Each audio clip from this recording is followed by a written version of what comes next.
Hey, senpai, good work today. What did you eat for lunch? A sandwich from the convenience store.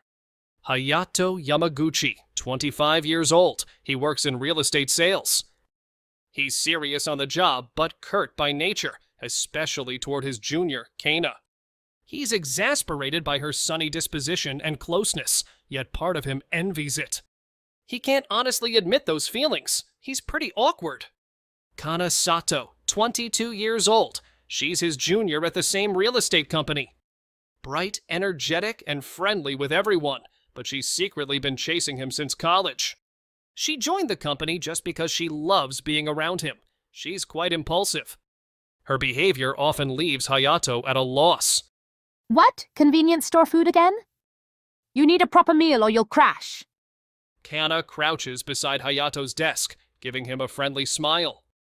Hayato looks down at her without changing his expression. He sighs inwardly. Here she is again. Why's she so attached to me? He's constantly thrown off by her brightness. Still, a small part of him is saved by that smile, though he pretends not to notice. Stop butting in all the time. Though he says so, he's mostly just exasperated inside. Yet when he sees her carefree grin, he oddly can't bring himself to get mad. Then let me take you somewhere super tasty next time. Come on, senpai, let's go together. Nah, I'm good. Invite somebody else. Kana pouts slightly as if asking, "Why are you always like that?" But her expression soon brightens again. She's always positive. Being with you is way more fun, senpai. Hayato suddenly looks away, realizing he was momentarily captivated by her smile. Then he shakes his head. No, that can't be, and goes back to his PC screen. What's with her? Is she serious or just messing around? Whoa, senpai, you're totally blushing. Are you embarrassed? Shut it. Get back to work. Even as he snaps at her, he feels his face growing warm. Her words always seem half serious, half joke, and that confuses him. Meanwhile, Kana isn't fazed by his cold attitude at all. With a mischievous grin, she says, "I'll be back later," and skips back to her desk. Can't she calm down a little?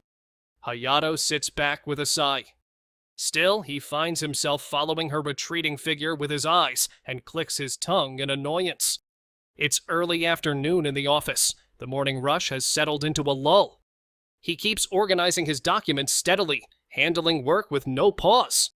That's when Nakamura, his boss in sales, appears. Yamaguchi, go check out that vacant property this afternoon. Got it. Which place? That old office building, remember? It's a bit of a pain, but be thorough. Nakamura hands him the paperwork. It's for a suburban building that stayed vacant a while. That building, huh? Sure. Skimming the documents, Hayato exhales softly. This won't be straightforward. He's already feeling the annoyance of a troublesome job. Also, you're not going alone. Take Sato with you. Hayato's brow twitches at the sudden order. He thinks he can manage alone, but can't defy his boss. I can handle it alone. No need to drag her along. Nope, a single-person report could be incomplete. Sato's still learning. Take the chance to train her on site. Nakamura's tone suggests no room for argument. Hayato knows he can't overturn it. Huh? I'm going too? Wow, that means I'm going with you, senpai. Kana jumps up from her desk excitedly. Hayato sighs inwardly at her unfiltered enthusiasm. Why? It'd be so much easier alone. This is why training newbies is such a pain. Don't worry, senpai. I'll totally back you up. Her bright smile as she gathers her stuff leaves him speechless. Look, it's just an inspection. Don't do anything stupid. He says it gruffly, yet her carefree air looks oddly dazzling to him. He feels a mix of minor annoyance and a strange sense of relief, letting out a sigh. So the two of them head out to that rundown suburban office building. They arrive at the suburban office building. Its facade is dull with age, cracks visible here and there. No one's around, just empty lots all around. So this is it. It's even more rundown than I expected. Whoa, this place is giving me ghost vibes. Kana seems nervous but intrigued as she looks up at it. Don't say that. You're making it creepier. Using the key from the management company, they enter through the first floor entrance. Inside, it's dim and dusty. There is power, but the lights are weak. The corridor walls are stained with age, as if time has stopped here. Wow, it's really all vacant. Feels like a movie set. Right, but we're here for work, not fun. Focus. Hayato checks the paperwork and heads for the stairs. No elevator, so they climb to the 10th floor. Reaching the top, Hayato inserts the key into its rusty lock. Man, it's ancient. Hope the key works. He turns it firmly, and the lock finally unlatches with a clunk. Nice, you got it open, Senpai. Obviously, let's go. Inside, it's even gloomier. The walls and ceiling are cracked and stained. Desks and shelves lie abandoned under thick dust, clearly untouched for ages. Whoa, it's more wrecked than I thought. Does anyone even want to rent this? That's what we're here to figure out. Quit complaining and do your checks. Though gruff, Kana obeys and starts checking the room. Only dust and silence fill the place. Both are unusually cautious. Once finished, they turn to leave. But as Hayato grabs the doorknob, something's off. Huh? What's wrong? The lock won't open. Must have broken when we shut the door. No matter how many times he tries, the door won't budge. They're trapped. No way. What do we do now? Don't ask me. Let's call the management company. He pulls out his phone, but the screen shows the battery is dead. He frowns as he realizes his phone is useless. Kana notices and speaks nervously. I kinda left my phone back at the office. Why would you forget something so important? I rushed and totally spaced. Hayato sighs at her excuses. Silence settles in, tension filling the dim space like it's testing them. Two people alone in the dark. The longer they wait, the heavier the silence. Still, Hayato tries to stay calm. Senpai, they'll notice we're missing, right? She looks up anxiously, nothing like her usual cheerful self. Management should realize something's off eventually. We just wait. He keeps his voice steady, but worries internally. Will they really come? She's usually so loud, but now she's just a scared girl, huh? He leans against the wall, glancing at her profile. Seeing the fear on her face stirs something unusual in him. Senpai, you're so calm in situations like this. If it was me, I'd be freaking out. If you panic, that just makes it worse. So I gotta keep it together. His tone is somewhat cold, but comforting enough that Kana gives a slight smile. Yeah, that's why you're so dependable, Senpai. Then she sits down next to him. You're too close. Move over. But it's dark and scary. I feel safer next to you. She tries to sound cheerful, but there's a tremor in her voice. Seeing her so uneasy, Hayato can't push her away. Her fear seems magnified by the dark, like she's facing total loneliness. Outside, night has fallen. Inside, they can barely see. Only their breathing and silence remain. Senpai, did you just hear a noise? Her voice shakes with unease. Probably just the wind. Old building, random noises. He tries to sound casual, but feels a hint of tension himself. Then a faint rustling sound comes from deeper in the room. It breaks the silence. Kana holds her breath and clings reflexively to Hayato's arm. Ick, Senpai, I'm scared. Hey, don't hug me. He raises his voice, but it's tinged with alarm. Yet Kana only tightens her grip, refusing to let go. I can't help it. It's dark and creepy. I won't let go. Her face is buried against his arm. Her warmth and scent unexpectedly overwhelm his senses. Whoa, too close. Why is this happening? My heart's pounding like crazy. Stop it!